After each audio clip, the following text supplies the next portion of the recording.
Hai Smart Traders, investor, kembali lagi di channel Iuk Nabung Saham.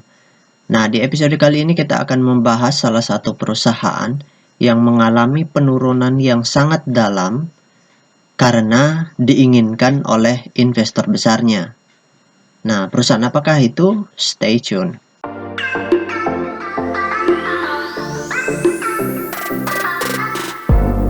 Nah, di sini kita sudah masuk ke aplikasi iPod ya. Di sini langsung saja kita mulai ke perusahaan yang pertama. Kodenya PTBA. Kemudian kita enter.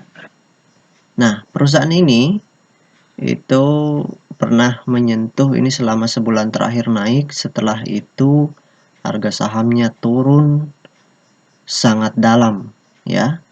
ARB 2 kali sebanyak 15%, 15%, jadi total sudah ARB sebesar 30% penurunannya dari harga yang sebelumnya.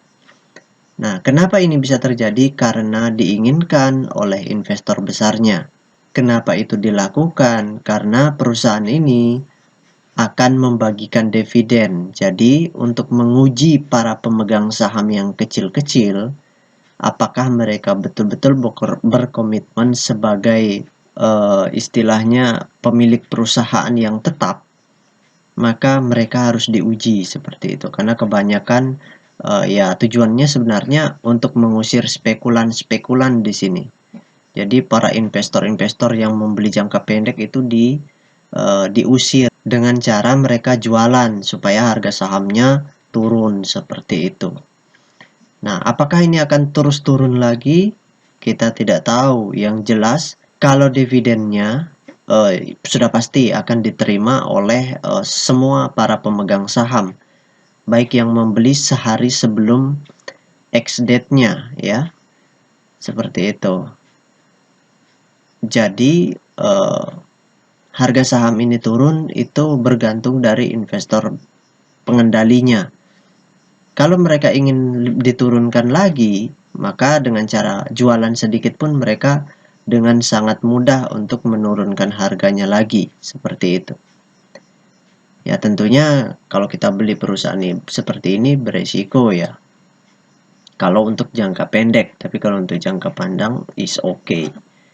Nah, kita lihat seberapa besar, apakah betul investor besarnya jualan atau pengendalinya jualan. Oke, kita lihat di data broker summary-nya. Nah, di sini ini data broker summary-nya. Jadi benar bahwasannya selama sebulan terakhir ya, terutama di kejatuhan 2 hari itu, investor besarnya itu jualan. Ini pengendali itu jualan. Pengendali rata-rata pengendali itu jualan dengan menggunakan broker-broker ini ya, ZP, YU, BB, AK, KZ, GR, BK, LG dan seterusnya. Nah, yang beli siapa? Yang beli investor retail. Ya, investor retail di sini keterangannya retail. Jadi lebih banyak retail yang beli. Nah, menggunakan broker NI, PD, XC, XL dan DH. Jadi retailnya beli, pengendalinya jualan. Jadi mereka sengaja jualan supaya harga sahamnya turun. Akibatnya apa? Akibatnya ya harga sahamnya turun seperti ini. Nah, di sini retail pada beli, ikut beli, setelah itu di puncak sini investor besarnya jualan baru dibanting. Caranya ngebanting gimana? Caranya ya jualan sedikit. Pagi-pagi lelang memang di harga bawah, di harga ARB, habis itu jualan. Kita jualan seakan-akan jualan banyak gitu, padahal jualannya sedikit sebenarnya investor besarnya di sini. Itu hanya untuk mengusir para investor kecil yang berprofesi sebagai spekulan-spekulan di sini, atau istilahnya scalper seperti itu.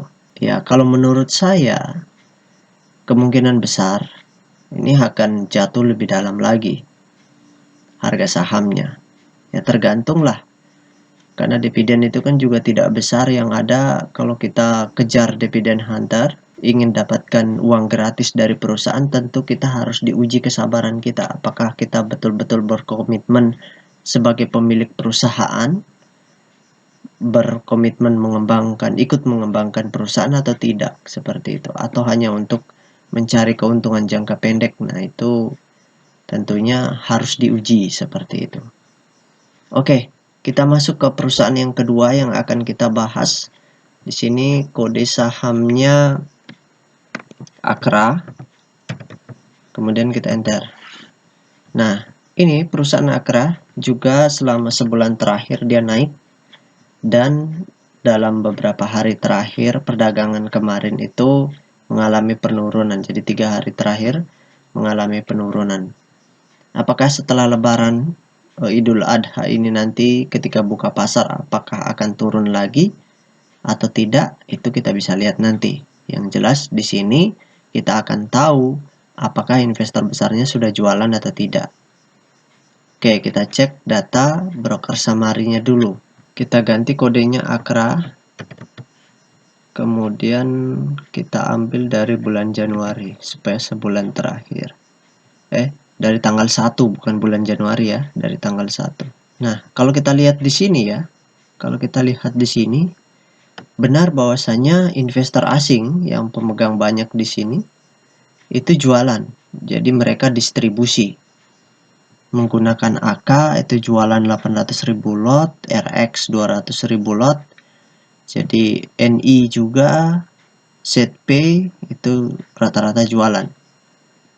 Jadi kalau investor besarnya terus jualan, dalam hal ini investor asing atau institusi-institusi lokal yang punya barang besar di sini, tentu harga sahamnya setelah Lebaran akan turun lagi, seperti itu. Ya. Nah, kita lihat dulu data peta kepemilikannya. Sekarang ya, kita tutup dulu. Nah, di sini kita sudah masuk ke data peta kepemilikannya. Nah, saham ini, saham Akra ini 52% sudah dilepas ke publik.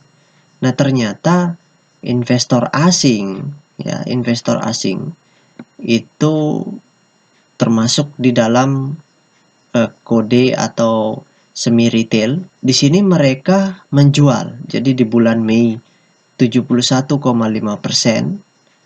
ya kepemilikan mereka, dan di bulan Juni, sepanjang bulan Juni mereka mengurangi porsi menjadi 70,7%. Jadi kelihatan tadi bahwa investor asing itu memang distribusi atau menjual.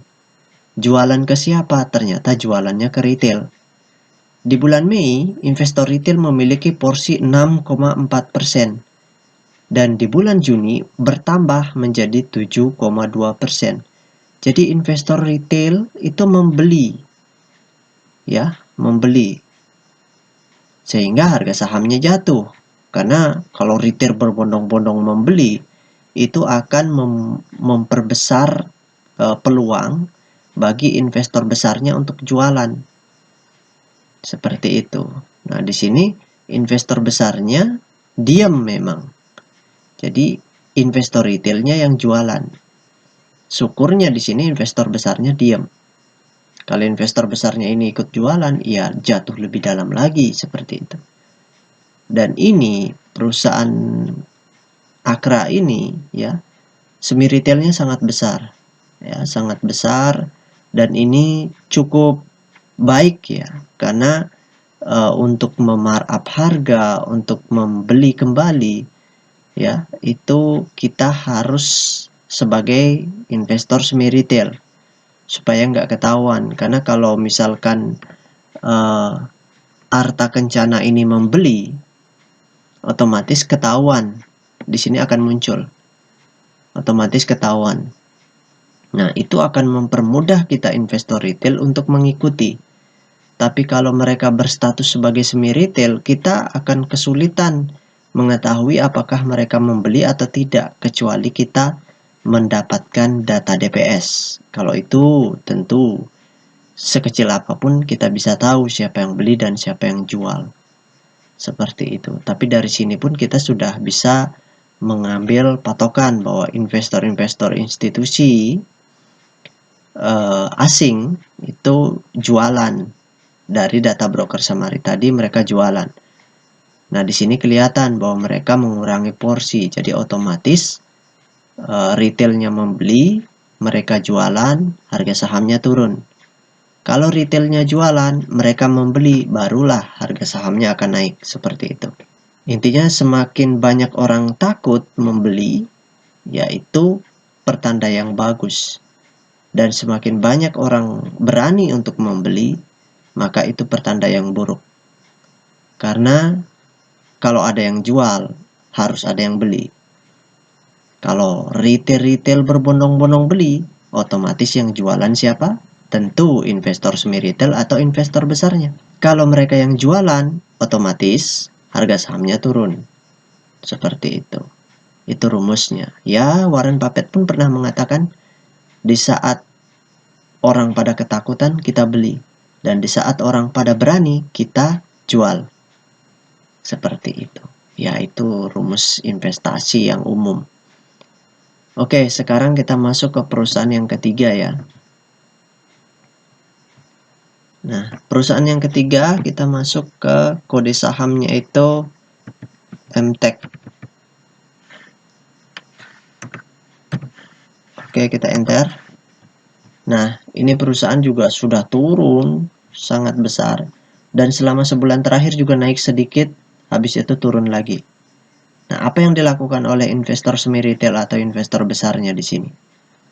Itu yang ingin kita ketahui. Oke, kita cek data broker summary-nya. Kita klik Broksum. Selanjutnya di sini kita ganti kode sahamnya MTech. Kemudian kita ganti tanggalnya dari tanggal 1 sampai tanggal 28. Kemudian kita show. Nah, di sini kita bisa lihat bahwa MTech ini sedang didistribusi oleh siapa? Oleh AK, CC, dan SG. Ya. Memang investor asing yang lain juga membeli, tapi di sini porsinya lebih besar jualan. Ya, jadi perpindahan barang dari sedikit pihak ke banyak pihak. Seperti itu. Itulah rumus distribusi. Jadi mereka jualan. Nah, sekarang kita lihat dulu data peta kepemilikannya. Nah, di sini kita sudah masuk ke data peta kepemilikannya. Kita lihat apa yang dilakukan selama sebulan terakhir. Nah, selama sebulan terakhir ternyata di sini investor semi retailnya jualan. Kenapa? Karena di bulan Mei mereka memiliki 16,9%. Di bulan Juni menjadi 16,8%. Artinya berkurang 0,01%. Jadi kepemilikan mereka berkurang. Nah, investor besarnya diem aja. Jadi selama sebulan terakhir mereka diem aja. Nah, ini menarik. Kita bisa lihat di sini. Perusahaan ini dimiliki oleh investor besarnya siapa aja? Ada Prima, ada Adikarsa, ada Archie Pelago, ada Susanto, ada Piet, ada Edi, dan ada Bapak Antoni Salim. Nah, Bapak Antoni Salim itu keluar masuk di perusahaan ini. Di bulan 2, ya Februari tanggal 17, beliau membeli, buy. Tapi di tanggal yang sama, di hari yang sama, beliau juga jualan kembali. Seperti itu. Jadi kalau mereka ini, di antara ke-7 pemegang saham terbesar ini, ketahuan membeli, maka kita ikut membeli. Apalagi kalau membelinya dari investor retail. Nah, di sini investor retail selama sebulan terakhir itu membeli dari kepemilikan mereka di bulan Mei itu 8,7, di bulan Juni menjadi 8,8. Artinya benar bahwa investor besarnya, semi retailnya, di sini distribusi. Ya, mereka distribusi, yang beli ada sebagian retail, sebagian juga institusi, seperti itu. Jadi kemana arah harga sahamnya selanjutnya? Ya kalau investor semi retailnya terus jualan, harganya turun lagi. Sesederhana itu.